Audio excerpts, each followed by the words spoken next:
Hi friends, this is సహజ.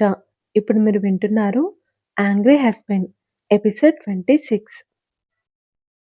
దియా తన ఒడిలో ఉన్న అనిష్‌తో ఆడుకుంటుంది. అయాన్ చెవిలో ఇయర్ ప్యాడ్స్ పెట్టుకొని మేనేజర్ కాల్ చేసి తను రావట్లేదని చెప్పి ఆ రోజు చేయాల్సిన పనుల గురించి డిస్కస్ చేస్తుంటే దియా అనిష్‌ని సైలెంట్ చేసింది అయాన్‌కి డిస్టర్బెన్స్ కాకుండా. అయాన్ మేనేజర్‌తో మాట్లాడేసి కాల్ కట్ చేసి ఎక్కడికి వెళ్దాం అని అడిగాడు. కిడ్స్ ప్లే జోన్ అని చెప్పింది దియా. నువ్వు నాతో ప్లే చేసి పారిపోవు కదా! బాబుని వదిలేసి ఎలా పారిపోతాను? ఈరోజు నేను పారిపోయే ప్రయత్నమే చేయను. గుడ్. అయాన్, ఏంటి? మీరు నిన్న త్వరగా పడుకున్నారు కదా! మరి నిద్రపోలేదు అని చెప్పారెందుకు? అని అడిగింది దియా. కళ్ళు మూసుకుంటే నిద్రపోయినట్లేనా? నీ ముద్దు టాపిక్‌తో నాకు నిద్ర పట్టలేదు. ఓహ్! బిందుకు పెట్టిన ముద్దులు గుర్తుకొచ్చాయా? అయాన్ ఒక్కసారిగా కారాపి దియా వైపు కళ్ళు పెద్దవి చేసి కోపంగా చూశాడు. సారీ. అంటే బేసిక్‌గా ఎక్స్ లవర్ మెమోరీస్ గుర్తుకొస్తాయని. షటప్. Just shut up. ఏ రోజైతే తను నన్ను వదిలేసి వెళ్ళిపోయిందో, ఆ రోజే తన ప్రేమనే కాదు, తన జ్ఞాపకాలను సమాధి చేశాను అని ఆవేశంగా చెప్పాడు. మరెందుకు నిద్రపోలేదు? నీలా కోపం తెచ్చుకుని వాడు కావాలి, లవ్ చేయని వాడు కావాలి, ముద్దులు పెట్టని వాడు కావాలి అన్నావు కదా! అందుకే నిద్రపోలేదు.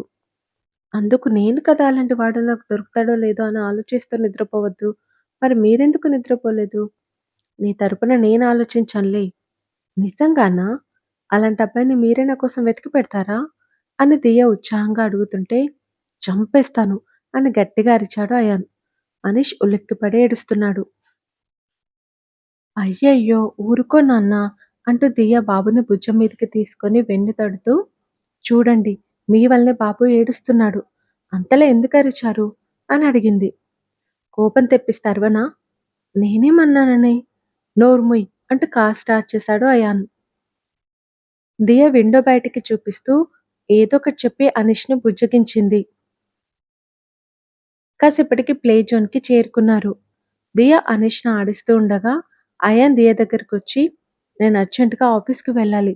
నువ్వు బాబుని చూసుకో అని చెప్పాడు. సరే త్వరగా రండి అని అంది దియా. ఓకే అంటూ అయాన్ వెళ్ళిపోయాడు. దియకు తెలియని విషయం ఏంటంటే అయాన్ ఎక్కడికి వెళ్ళలేదు. అక్కడే చాటుగా ఉండి దియ ఏం చేస్తుందా అని గమనిస్తూ ఉన్నాడు. అనీష్‌ని ఆడిస్తున్న దియకు సడన్‌గా స్పృశించి, అయాన్ లేడు కదా! డాడీకి ఫోన్ చేయడానికి ఇదే మంచి టైం.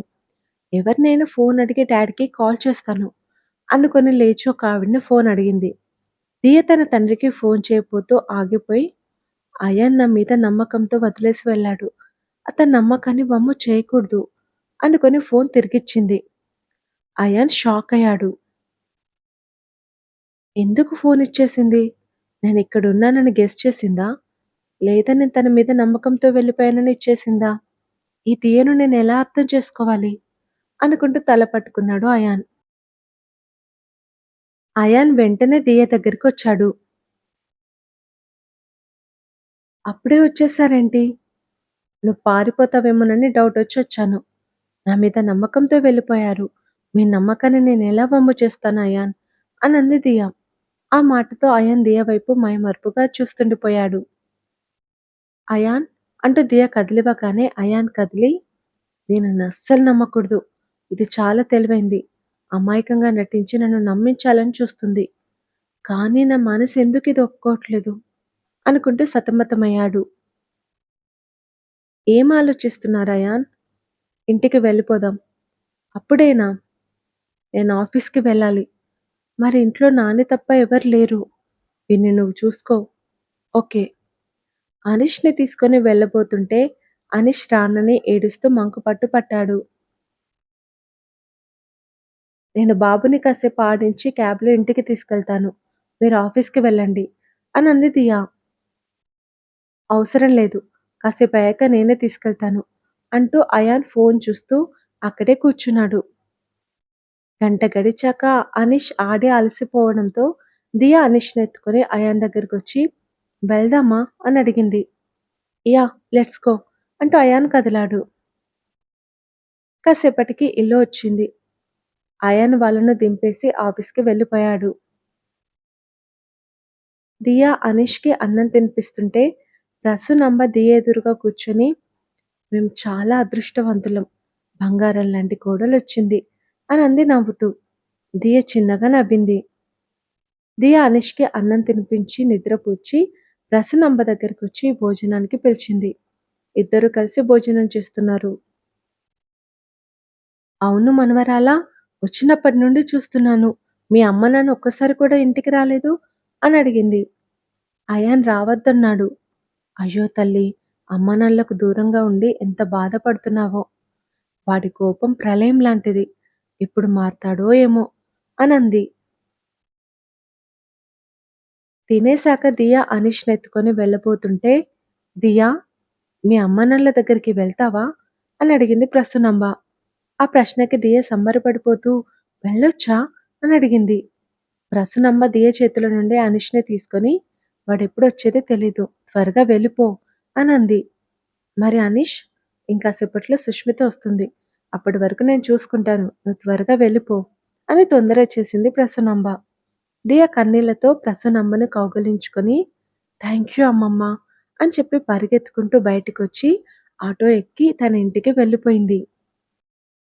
ఇంటికి వచ్చిన కూతుర్ని చూసిన కిషోర్, నిర్మలకు ప్రాణం తిరిగొచ్చినట్లై ఏడుస్తూ దియకు ముద్దులు పెట్టి ఆమెను హత్తుకున్నారు. దియ కన్నీళ్లు తుడుచుకొని "మనకు టైం లేదు డాడీ. త్వరగా వెళ్ళిపోవాలి" అనంది. "ఎక్కడికమ్మా?" అని అడిగింది నిర్మల. "ఎక్కడికైనా అయాన్ గెస్ చేయని చోటుకు వెళ్ళాలి" అని చెప్పింది దియ. ముగ్గురు కలిసి గబగబా కావలసినవి సర్ది క్యాబ్ బుక్ చేసుకొని బయలుదేరారు. క్యాబ్ ఎక్కగానే నిర్మల దియ బుగ్గలు పట్టుకొని, "ఎలా ఉండేదానివి ఎలా అయిపోయావమ్మా? ఎంత చిక్కిపోయావు? కడుపు నిండా వాళ్ళు నీకు తిండి కూడా పెట్టట్లేదా?" అంది కన్నీళ్లతో. "మొన్నటి వరకు పెట్టలేదు. ఇప్పుడు పెడుతున్నారు మమ్మీ" అని చెప్పింది దియ. "ఏంటమ్మా నువ్వంటుంది? మొన్నటి వరకు అన్నం పెట్టలేదా?" కిషోర్ గొంతు ఆవేదనగా పలికింది. "లేదు డాడీ, గంజి మాత్రమే పోశారు." "అయ్యో! అల్లారు ముద్దుగా పెంచుకున్న కూతుర్ని ఎన్ని కష్టాలు పెట్టారు. అసలు వాళ్ళు మనుషులేనా?"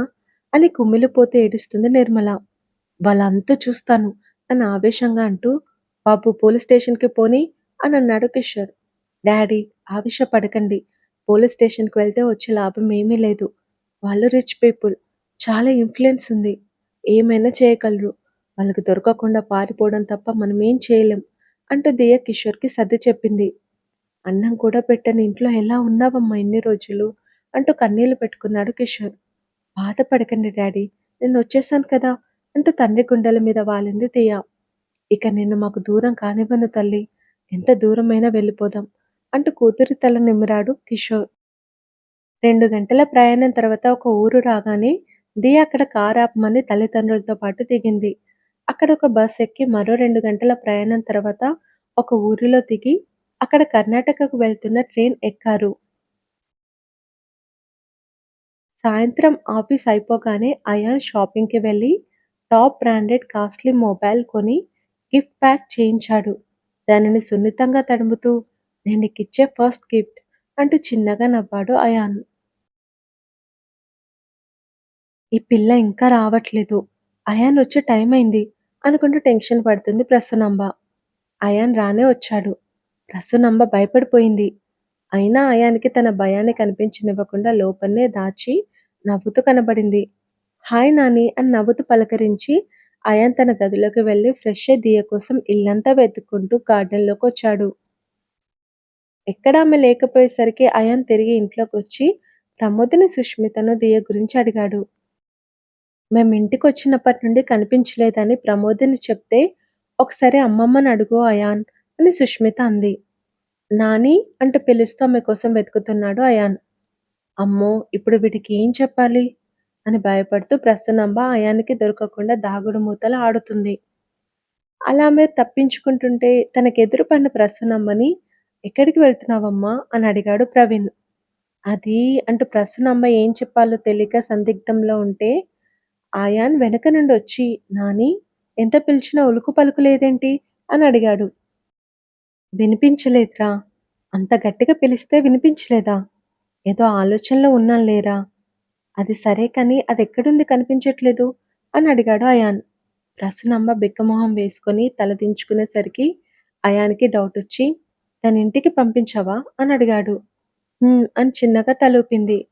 అయాన్ 2 చేతులతో తల పట్టుకొని, "ఎంత పని చేశావు నాని! అసలు నిన్నెవరు పంపించమన్నారు? ఒక్క మాటైనా నన్నడగొచ్చు కదా! నీకు నువ్వే ఎందుకు డెసిషన్ తీసుకున్నావు?"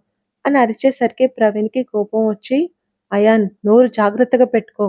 నానితో అలాగేనా మాట్లాడేది?" అని కోప్పడాడు. "సారీ నాని. నీకు తెలీదు నువ్వేం చేశావో. అదిప్పుడు పారిపోయింది తెలుసా?" అని చెప్పాడు అయాన్. "పారిపోవడం ఏంట్రా? నేను వాళ్ళ అమ్మానాన్నలని చూసి రమ్మన్నా అంతే" అని ఆశ్చర్యపోతంది ప్రసూనంబ. "ఎంత పని చేశావమ్మా! అమ్మ ఆల్రెడీ ఒకసారి పారిపోవాలని చూసింది. రెండోసారి పారిపోయింది కూడా. అయానే వెతికి పట్టుకున్నాడు. ఇప్పుడు మూడోసారి పారిపోయింది" అని చెప్పాడు ప్రవీణ్.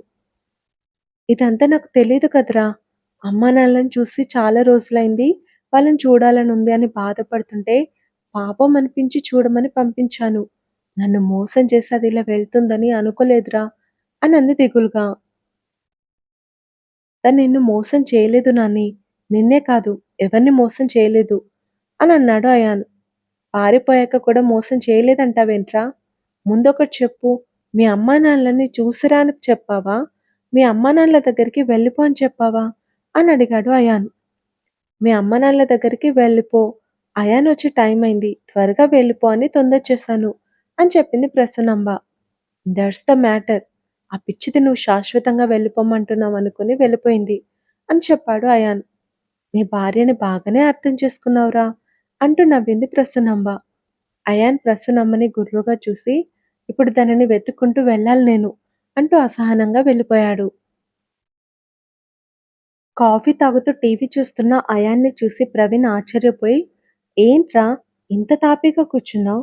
దేని వెతకడానికి వెళ్ళవా? అని అడిగాడు. ఓపిక లేదు డాడ్. ఓపిక లేదా?